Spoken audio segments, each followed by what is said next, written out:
Hello, everybody. Welcome to Telli Talks, where we talk about life, growth, relationships, and all things in between. We are here at the Classic Cat, and this episode is sponsored by 8 Lab. I have a very special guest with me today, Jordan Wisley. He is on The Challenge. He was on the reality show, The Challenge. He's an entrepreneur and now race car driver. Yep. That is amazing. Thank you. Cheers to all your accomplishments. Thank you very much. First and foremost. Yeah. Let me know how that tastes. Oh, that is good. Much needed. Much needed. Ooh, you got me sweating. So, for everyone that does not know your journey, tell us how you got to where you are today.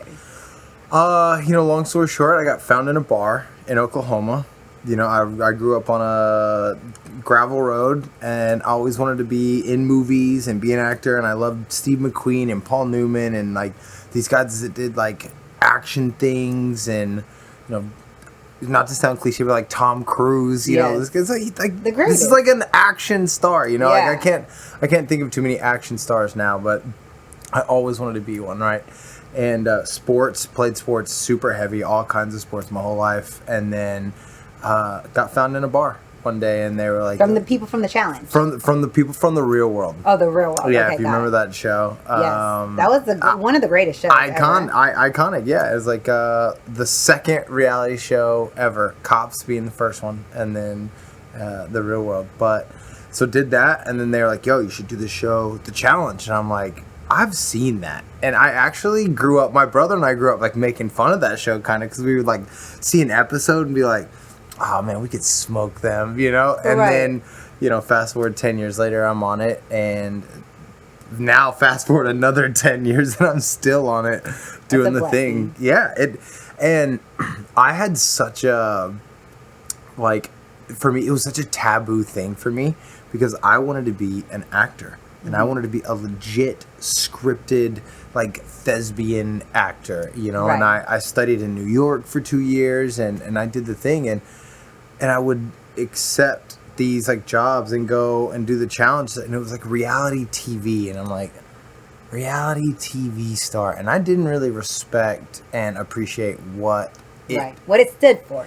Goodness gracious. Yes, it allowed me, you. I actually, somebody, I just commented back to a troll literally today, because like I posted a picture in the middle of the day playing paddleball, because that's like all the rage right now, and somebody posted hashtag I don't have a job, and my reply to that goes, I haven't had a job in 12 years, and I'm successful, and thank you challenge, you know what I mean? It has allowed me to go explore and chase other dreams and do that thing, and it got me to Tyler Perry and almost 40 episodes with him. Epic. And then it got me to film, and then now I'm producing my own films, and I have a production company. That's so dope. It just it has done everything. I mean, I could even say the challenges has got me to racing cars now, That's like amazing. So how was that transition for you from like The Real World, which is very reality based, which I feel like everyone that was watching TV at one point wanted to be on The Real World. It's like,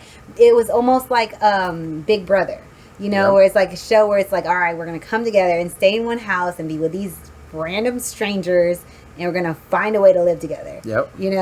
And then going to The Challenge, which is strictly like athletic, team-based competition, then just like, we're chilling, we're trying to get along. How was that transition for you? The Real World was the hard part. Yes. I came from, like, we're a small town, and, like, even with your friends and your siblings, we, like, fight and, like, yell at each other, and then it's like, all right, you want to, like, go get some McDonald's now or something? You're like, yeah, and it's you just, like, it's squash, right? It's because, like, I yelled at you or whatever, like, our voices are raised, but, like, it doesn't mean we're, like, done. And then I went into a house where, like, that was not necessarily true. And that was the first time that I was, like, out of that environment. And that's not, like, true of, like, in society and everything. Right. And, like, there's a lot of people, like, you yell at them, they're like, oh, my God. My feelings. So I had to learn to, like, communicate with others, Absolutely. And, like, if I wanted to be on sets, like, very diverse sets, I had to learn that, like, you gotta listen more, and it's not like, not everyone is like, oh, they're cool with you raising your voice or anything like that. So that was the hard transition. The easy part was being on the challenge, where there's a goal. Right. I'm not there to be your friend. Right. You know, and I'm there to win. I'm there to win, and I don't care what you think about like any of this stuff. Right, the real world, that's a different story because you got to get along with those people for 4 months Right. of just living together, filming.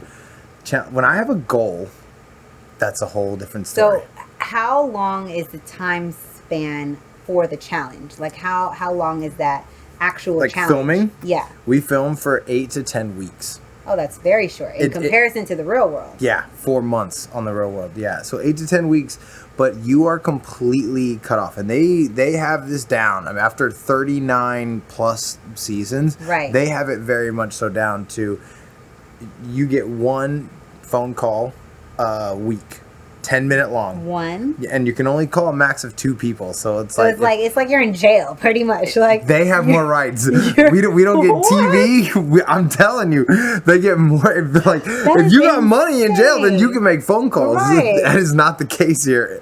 Wait, so that I never knew. So you eat what they tell you to eat, what is served, and at the time that they serve it. You wake up when they say wake up. You essentially go to sleep when they say go to sleep.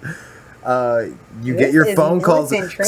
Sometimes they're like, okay, our phone calls are gonna be on Wednesdays. So you don't know what day you're gonna have the phone call. Well, they could tell you this is the worst. They'll be like, our phone calls are gonna be on Wednesdays. You're like, rad, can't wait till Wednesday. I can like talk to somebody except these losers. And then Wednesday comes and you're like, hey, about that phone call. They're like, ooh, we're a little short-staffed right now, so we'll get to it when we can. And I'm like, you'll get to it when you can? We're over here in prison. What do you mean you get to it when you can? That's the only thing. That's the only thing I have on my calendar is that phone call. And then they'll be like, oh, like 8 hours ago, I'd be like, we weren't able to get to him today. I'm like, my God. Don't you say that so casually to me, because this is all I was looking forward to. Oh my goodness. So that happens all the time. So if it wasn't on a Wednesday, when is it Thursday? Is it Friday? Well, yeah, is it next then week? at that or point, do you gotta you're wait like one more week? Well, because then normally they'll put it on a day that was like our off day, which means we didn't have a challenge or an elimination. Maybe we just were doing interviews that day. And then the next day is like probably a challenge or an elimination. So they're like, can't do it today, we're busy. And you're like, oh my God. So you miss it for that week. So now you're going to get pushed like 2 or 3 days. And yeah. Oh, and But then you have the issue is no control. No control. Which is and then hard. when they're like, okay, it's time to go. Everybody line up. Line up. Line up. Everyone on ice. And you're like, what? Like ice means don't talk. Don't talk. No talking and stand in line. I'm like. So you can't even say like, hey, how'd you sleep? They're like, Telli. Hey, we're shooting right now. Nope. What? One sec. You're like, don't you fucking talk to me like that. I'm an adult. We're doing this together. So how was that for you to go from like, I mean, I'm sure the real world could talk to. It's the hardest part for me. Yeah. It's the hardest part for me is dealing with production and like the whole hurry up and wait thing. And they're like, that's all right, very different. We're walking out of the house. We do it 6 times because they're like, we're getting a drone shot now. I go, hey. We've been doing this show for 39 seasons. How many times have you used this shot? 3. 3. Why are we doing 6 walkouts? That gets me. The challenges, cake. It's Jordan has to get past them. Yeah. Right, and that's the hard part. That's crazy because I've interviewed, I feel like reality TV now is so much different than what it used to be. Because when I did reality TV in 2015, which now is like ancient times. That was a whole different ballgame. A whole different ballgame than what it is now. And it's like, we got to use our phones. Like, yeah, there was times where we had to put stuff on like NDAs and you can't talk about this and you can't do that. But reality TV now is so controlled. Like, you don't know what's going to be aired. You don't know what conversations is going to be aired. And in that contract... Oh man! And now they've had it because it's like they've had years to figure out what can they sue for. Yeah. And now it's like our contract literally has like if you get beheaded, I'm like, you throw us off of a building at least 1.5 times a season. That's like what we're averaging. So what do you mean? Like if that goes wrong, you can't do nothing about it. I used to think in the beginning, well, at least if I die, my family's paid. They ain't. That is crazy. That is insane. Like, the level of control that reality TV has now compared to what it was back in the day is insane. And production. And what people need to know that I feel like that are going into reality TV is production is not your friend. No. First and foremost, number one rule, they're like, oh, we can put you here today. We can do this for you. They're trying to get tea. They're trying to get leverage. They're trying to get... It's literally good cop, bad cop. Yes. They're like... Yes. Want a soda and some chips? And you're like, oh, yeah, what do you want to know? Right. Like, tell me about Telli. No, you're like, 110%. 110%. So production-wise, that was the hardest thing for you. The challenge part was easy. How was, like, I guess, were you able to interact outside of the challenges with the people? Like with castmates? Yeah, with castmates. Castmates, yeah, but I don't like to. It's and then you get that emotional attachment and then you're not so into the challenge itself.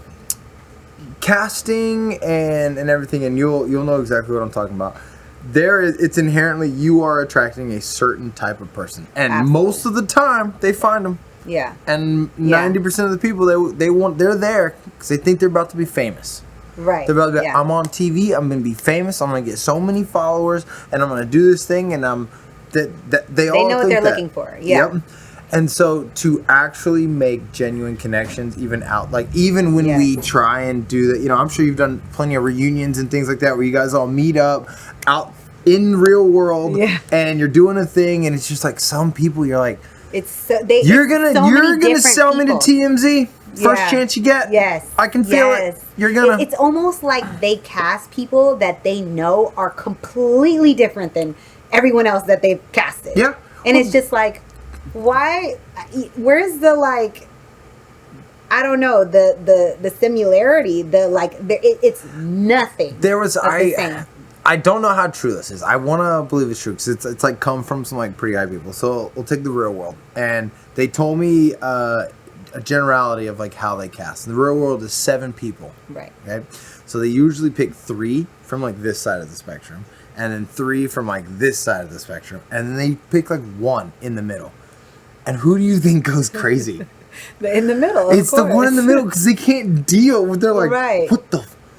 They're like, oh my god, you're all nuts, and then they end up looking insane because everyone else is used to operating. And they're the neutral in this insane thing, right? And so that's where I get the whole like 90% of the people are there because they're like made for this, and they want they're looking to put on for the cameras, Absolutely. But the gold is made by the people in the middle who are not there for these, and they just react. That is the gold. That is what reality TV is trying to do. But I think to your point, reality TV is so produced now. I'm gonna segue a little bit because it's a hot topic. Yes. The SAG and the WGA strikes that are going on. Yes. Oh, it's golden right now. Reality needs to be brought in. SAG, what are you doing? There's way too much money on the table. Pull us into the union because we are getting screwed. Yes. Reality people get, and like when I tell people we cannot, it doesn't matter that I've been on 12 plus seasons, my leverage is always just like cut in half because they're like, we'll get somebody who'll do it for $500, man. Yeah. Like they just want to be on TV. And I'm like, how do we compete with that? Yeah. Do you remember even back in 2015, you could do appearances and like make some money. Oh, great money. Now they're like, we can give them a bottle and they're good with it. And I'm like, you idiots! Yes. Who said yes to that? Yes, and then it's just like you're overlooked because it's like you've been in it for so long. And then it's like, oh, new meat, new face, willing to do it for free, not even paid. You know what I'm saying? Like it's like, oh, you're doing a club appearance and you're not getting $1, let alone $500. And now you try and come and demand. You're like, hey, I've been doing this for a decade and this is what I've always been paid. They're like, yeah, well, people are just doing it for a table now, and I'm like, what? Are you nuts? Yeah. So it just changed for like. And it's there's not got to be fair. some kind of grouping. Like reality, it accounts for too much percentage of television that we watch. Absolutely. The streaming networks are busting. Killing the game. Ton of them out now because they need to flood their library with it. So we're seeing like a resurgence of like them of reality TV coming out in competitions, and The amount of Bear And Grylls. because of this SAG thing that's going on, reality TV is up. And it is stuck in the world right now. It's literally reality TV or nothing. You're watching There's production no companies movies pivot at all coming out. You know, Viola Davis was like, I'm not filming because of the SAG and I'm supporting my actors. Think about the amount of films that have paused. Yes. They're not going to get nothing for a while. So reality TV, if that's what you want to do, knowing what it comes with, the production, the control, and knowing that's where it's at now is the time to do it. Listen, I know you're a woman of ideas, so if you have ever had the thought of producing a show, you need to do it now. No, seriously. Now is the time. 110%. Just, you know, like producing a show and it being reality. My whole thing is this, though. Like, I understand drama sells, but I feel like it doesn't necessarily have to be that type of drama. No. You know what I'm saying? That's where I feel like we can have drama with business. We could have drama, you know, I don't know, government drama, politics drama. But when it comes to like relationships, where you got to go home to that at night, you know, or if it's someone that you completely don't know, that's fine. But it doesn't have to get to the extent of violence. It doesn't have to get to the extent of, you know, extreme physical altercation. Like, I think that we've seen the last decade or more, right? Yes. That we've seen reality television. It's just been this formula that's pushed that it is that, right? It's drama and it's these like cut and like, oh my God, what happened? And then we come back to it and it's very dramatic. But I think now that there is a huge wanting and the sheer amount of content that the audience is taking in, there is a want for authenticity and relatability. Absolutely. So not couples just blowing up and just separating and doing this like drama thing, but trying to like asking each other real questions that the audience has been wanting to ask each other for the longest time. So I hope that production companies see that, because they are the gatekeepers to like what they're doing. Like the networks and stuff, these suits don't know, and they just say yes and no to what gets presented. Absolutely. So I really hope that these production companies and these EPs that are putting stuff out, I hope we get a push for that. I really hope we get a push for authenticity, and I think we see it with the sporting documentaries that we're seeing a lot. You know, we have the golf documentary, Full Swing, on Netflix, right? That's not super drama filled. It's just like relatable people doing the thing. And it's competition that's naturally going to happen anyway. Yep. Hard Knocks. Yes. We're doing it with football. Yes. Quarterback. We're doing it, you know, like. So you're producing now. Yep. What type of shows are you producing? I've been focused on scripted because, like, from the very beginning, I just did. You know, I wanted to do everything I could to legitimize myself. But now, I've really tried my hand at becoming a professional race car driver. My producer hat kind of comes on, and I'm like, hey, I think we're doing something here, and I'm sure I'm biased because it's me doing the thing. But I'm like, hey, I think this is a story that we should definitely capture and do the thing. So for the last few months, we've kind of shifted our focus from scripted to unscripted and trying to just capture this journey of pro racing and the team, and, you know, Drive to Survive has had this huge success and revigorated motorsports in general. And so I want to bring the authenticity to motorsports. That's amazing. What Just Drive is. How did that transition happen with like the challenge and wanting to be a professional race car driver into producing something for race car driving? So Hyundai hits me up and they're like, hey, we want you to be an ambassador for us. So that is literally, you know, I'm not good at social media. I hate social media. Okay, like I have good numbers on social media because I'm on television, right? Some people have great social media numbers because they're good at social media. Right. I'm not. If I didn't have to have it and jobs weren't like based on it. It is a job. And some people make good money doing it. Like really good money. 100% it is. And at first it was not, right? It was kind of looked at as just like whatever, and especially in the scripted world. Right. They're like, oh, you don't care about influencers. Now they do. Yes. Now the whole thing is like how many followers, how many fans can you bring to this thing? Your engagement. Yes. And Hyundai was like, hey, we think you would engage with our demographic. And I was like, sweet. And in my mind, I told my manager, I was like, hey, they have a race team, and I really want to just make them happy and get in cahoots with them and just see what happens. And he goes, all right. So you didn't know what you were going to be in back. You just thought, okay, Honda's. They were like, we're going to give you a car. Yeah. You're going to post about it. And I was like, I love cars, and I could always use extra cars. Right. I mean, who's going to say no to exactly. Yeah. So I just start posting for them, and I make them super happy, and I'm just like, my whole thing was just over deliver, you know. Right, absolutely. With these deals, they're like, we want X amount of posts and stories and yada yada. I go, I'm gonna beat that. I'm just gonna like post a shit ton for them, make them love me. Right. And eventually it happened. They said, hey, we got this race happening, first race of the season. If you want to go, it's in Daytona. I was like, yeah, I want to go. So I go, and I'm meeting everybody, and one of the race owners goes, you should come out and hop in a race car, have some fun. Just like, try it out. I was like, uh-huh. In my mind, I'm like, this is a tryout. Yeah. I'm going to do this. Yeah. And like, they're just like, oh, we're just going to let this guy come drive cars. Well, I ended up going pretty fast, and they were like, hey, do you want to really do this? I was like, yes. Yes, I do. Like, please. Yep. I was waiting for you to ask. Yep, 100%. Yeah, little did they know. And fast forward a couple months, I got my pro license, and now I'm racing. Yeah, so I'm going to finish out the rest of the 2023 season. We've got 4 races left, and then we're going to really hit the 2024 season. Like, I'm going to do a full race season, and that will be, like, the precedent in my life. You know, So how many races is it a year for a professional race car driver? In this series, we're IMSA. We're owned by NASCAR. We're the sports car series of NASCAR. We do 10 races a year. Yep. And how long is like each race? Big. These things, like, that was the part that I like didn't really understand. This next race we're going to is Road America. There's 185,000 tickets sold so far. That's the gate. That's the gate. So that's the people there, not to mention it's televised. So it is big. And, you know, I thought we were just, like, doing some racing, you know.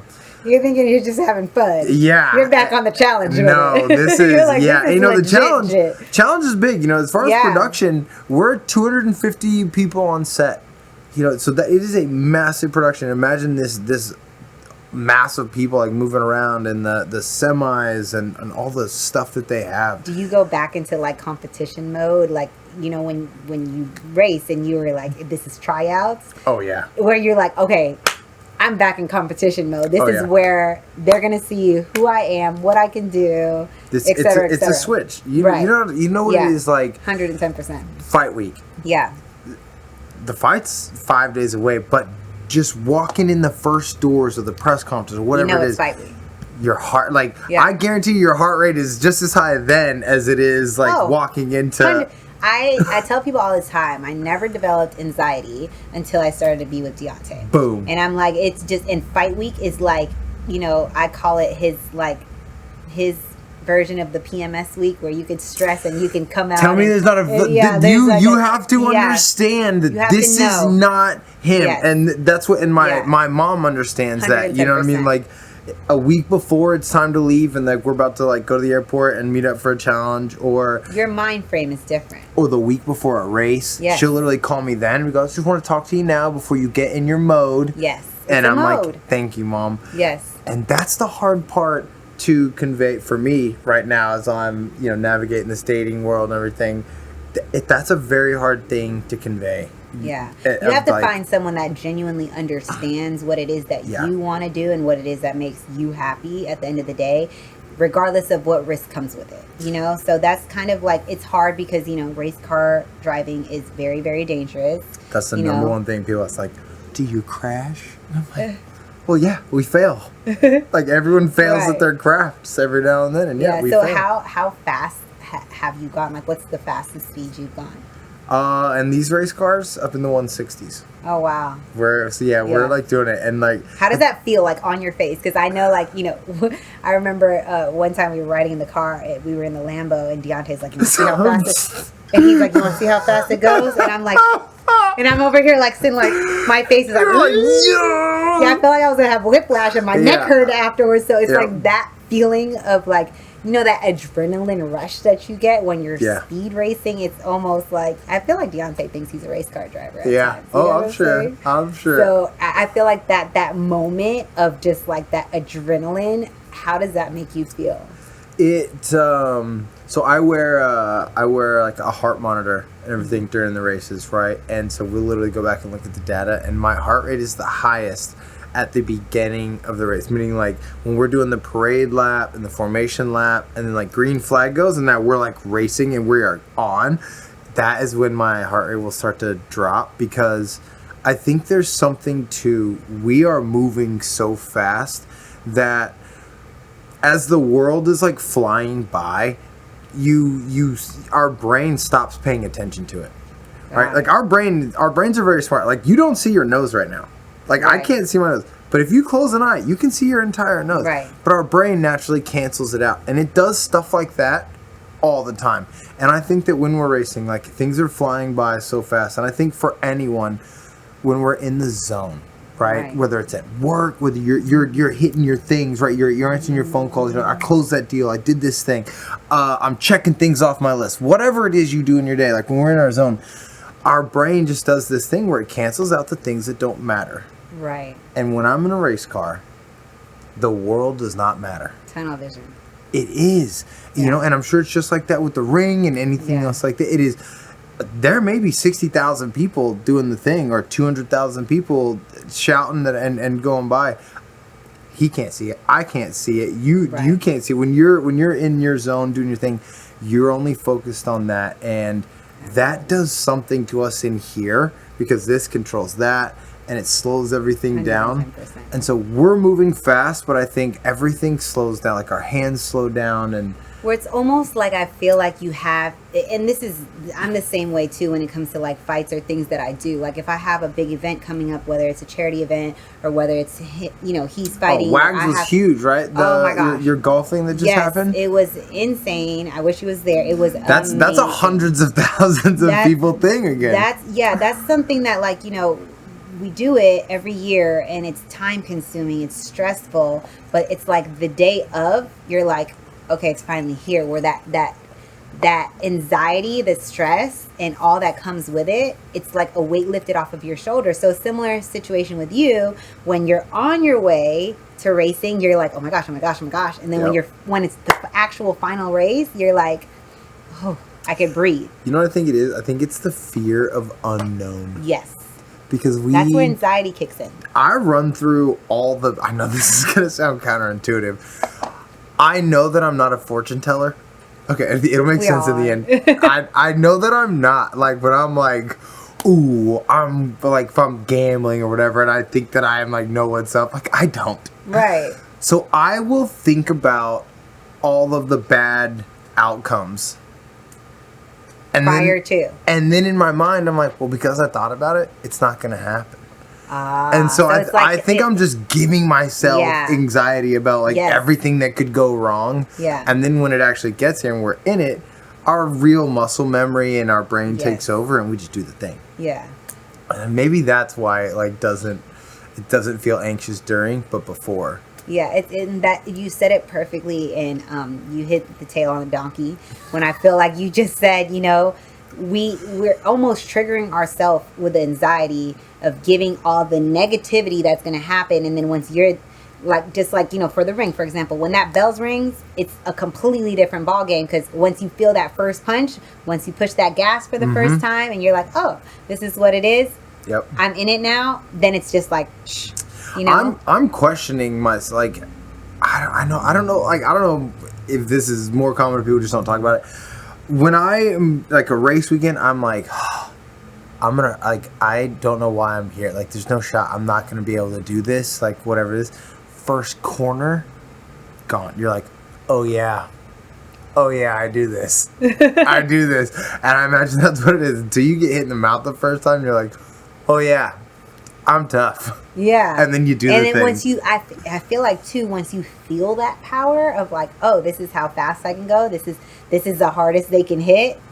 I got this. Yes. I'm in it. You know what I'm saying? It's that initial first. The unknown is now known. Yes. A fear has become an instinct. And that I feel like is with everything, whether it's, like I'm doing an association event, whether I'm doing a podcast and I'm like, okay, how's this podcast going to go? Is this person a talker? Is this person going to open up? Is this person not? And then once you finally have that, like, okay, cheers, let's see where this goes. You're like, okay, I got this. It's always 110%. Oh, that was way better than I thought it was Yes. going to be. Because we think negative. Yes. Like, we are trained to be like, this is going to be terrible. We Whatever it is. overanalyze as humans naturally. Asking for a raise or talking to your significant other about something that's been bothering you, whatever it is at business, in business. Everything. I got to talk to my partner about this thing. I got to talk to my boss. Or I need to bring this thing up with my coworker if they keep eating my sandwich. Whatever it is, it's always worse until you get there. And closed mouths don't get fed. So if you're not going to speak about it, it's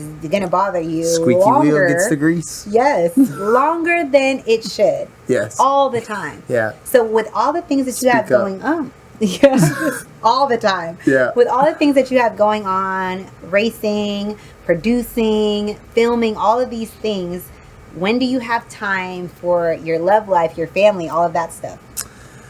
I got out of a relationship a couple years ago, and it was very public. She was on the challenge. She is on the challenge as well, and so it's like this whole thing. We couldn't escape each other also, because if you want to keep working, you still gotta do the thing, with her.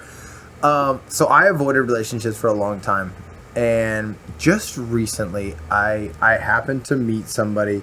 It was just serendipitous. And I think when that happens, I don't do dating apps. I don't do the thing. I avoid dating. I truly do. And people ask me about that all the time. I avoid it because if I'm looking for it, it'll happen. Right. It just naturally. with where we live and what we do, you know what I'm talking about, Telli? If you are looking for company, you'll find it. And it doesn't mean it's the best company for you. Right, absolutely. But you get clouded because you're a new person and all that. And so I avoid it until it happens naturally. And I met somebody naturally a little while ago. So we've been dating and doing the thing, and she does music, and so it's really nice I've found throughout the years, it's hard to explain this life or industry to people who aren't in it. Yes.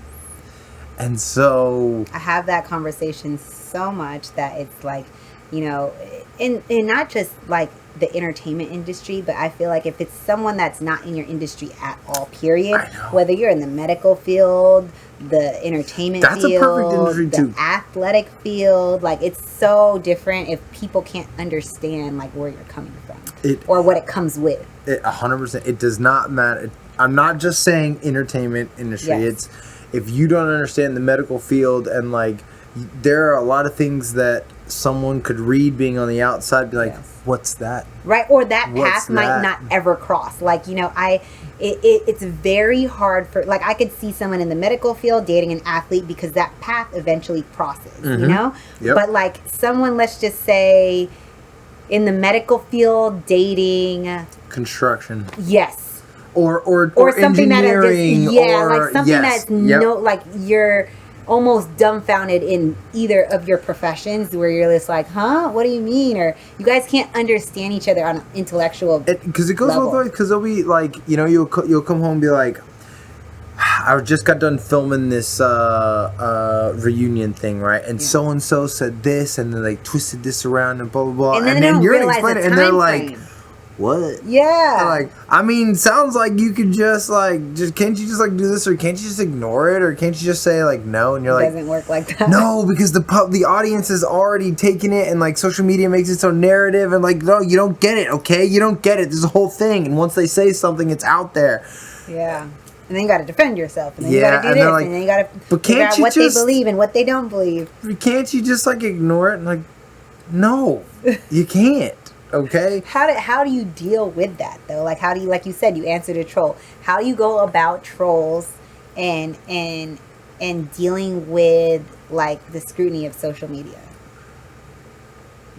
ignore. You gotta like, come on. I'm gonna do the thing where you say you ignore it, right? Yeah. Some things you can't ignore. Yeah. Okay. Some I just had things this you gotta discussion, you gotta reply to off Yeah. of principle of the damn thing. And my mother raised me that she would smack me if I did something bad, and she would also tell me like smack somebody who disrespects you. Right.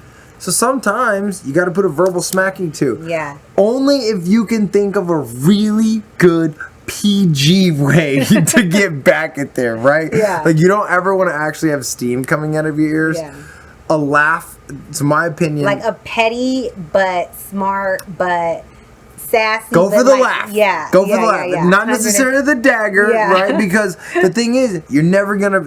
You can't argue with stupid. Yes. It'll only bring you down to its level Yes. and beat you every time. Yes, there But you you can go. get a little laugh, and if I can get a little chuckle out of it myself and the followers, because they I can agree chuckle with you. too, I agree with you. then great. Yes. Then we added a little bit of good in there, Yes. right? There's still some positivity. Yes.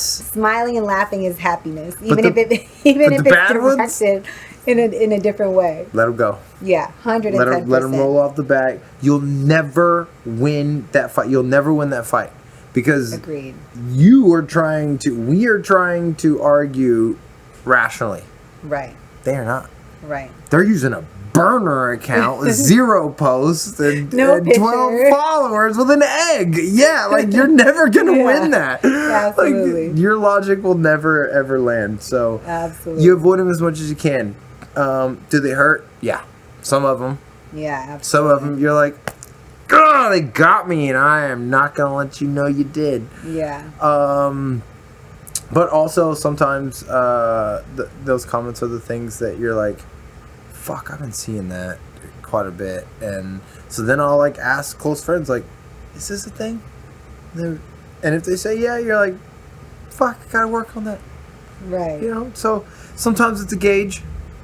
Absolutely. And they'll test you every time. They'll test you every They'll time. test you every know. time. And, just like you said, there's times and moments you kind of have to, show them who you are. And there's times you're just like, all right, now you know not to do that because I'm not the one to test. Correct. So Sometimes you're like, I ain't no punk. Yeah, Okay? it's 100, and I deal with that too. So I'm just like, okay. Oh, I can imagine. Where Yeah. it's just like, all right, don't let this fool you, or don't let that fool you. Yep. I'm very strong in my own light. Yes. So yeah, I get it. It's definitely something that you deal with, and it's I feel like it's something that we kind of put on ourselves being in the limelight to just have to either you brush it off or you deal with it however way you deal with it. Something that trolls make me constantly remind myself of is like, right now is not it. Right. And something that I don't know why, but Jim Carrey, this concept, this thing that he did, I just always remember it, and it always helps me think about, right now is not what we're talking about. Right? I'm talking about the future. Because you are talking shit to the wrong person, because this is me now, and me now ain't the same as me then. Right. Or me coming up. Later, yeah. Because me coming up is coming up. Right. We're always going up. Yeah. Right. Even if it looks like I'm a little lower, that low is higher than my last low, and the next up is going to be higher than the last high. Exactly. And Jim Carrey, when he did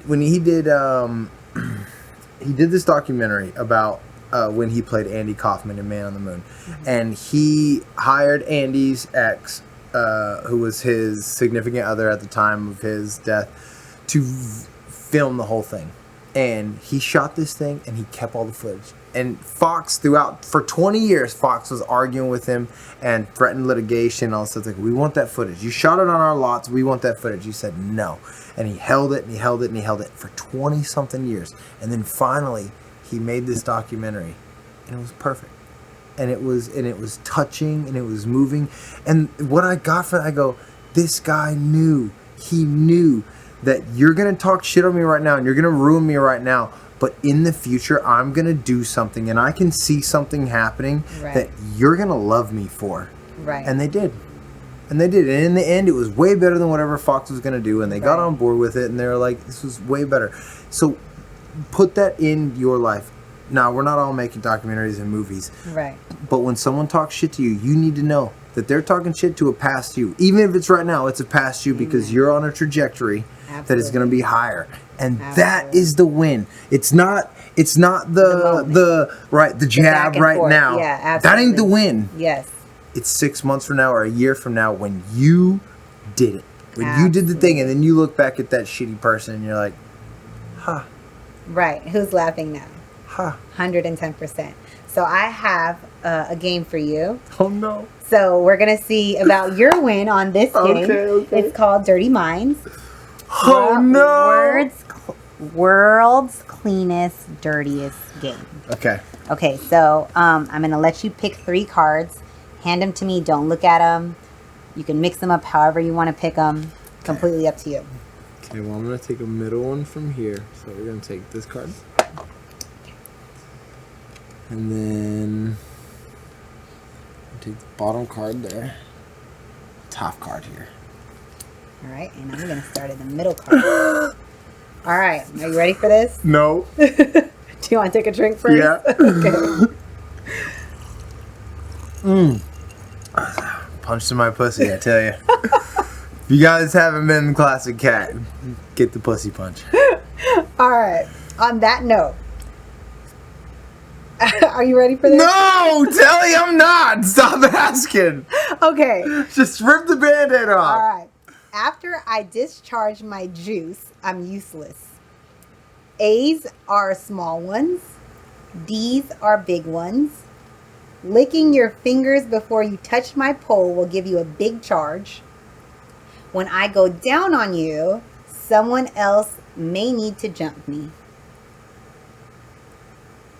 Oh, okay. It's either a lemon or a battery. You got it. Is it a battery? Yeah!